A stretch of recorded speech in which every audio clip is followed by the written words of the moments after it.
अस्सलामुअलैकुम जी। आजकल बारिशें हो रही हैं और जो चावल की फसल है उसकी काश्त भी की जा रही है। इस दौरान अभी जो पहले चावल की काश्त की जा चुकी है उसमें पानी जो है वो पानी बर्दाश्त कर सकती है, और जो ताज़ा 3-4 रोज़ से या 1-2 रोज़ कबल लगाई गई है चावल की फसल, उसको कुछ ख़तरात होते हैं ज़्यादा पानी जमा होने के, कि अगर खेत में ज़्यादा पानी जमा हो जाता है तो उससे उसकी जो परवरिश है वो नहीं होती, वो क्योंकि उस पनीरी के जो बूटा है उसने जड़ नहीं पकड़ी होती, उन्हें जड़ नहीं पड़ी होंगी तो वो फिर अजेती करना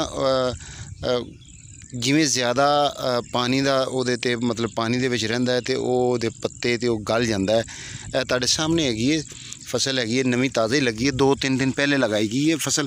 तो ये तुहानूं नज़र भी आ रहा है कि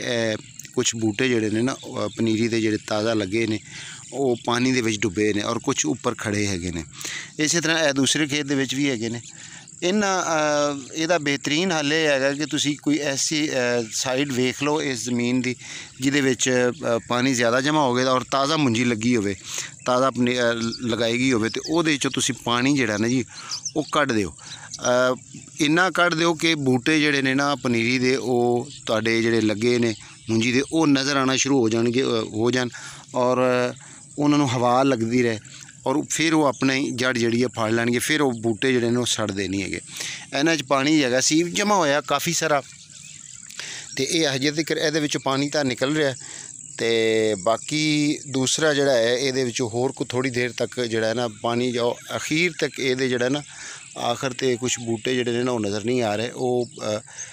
पानी च डुबे ने, तो उन्होंने जिसले वो नज़र आ गए ना तो फिर असीं इनका पानी बंद कर देंगे, इनका पानी का अखराज जिहड़ा ना वो बंद कर देंगे, फिर वो नॉर्मल हो जाएगा।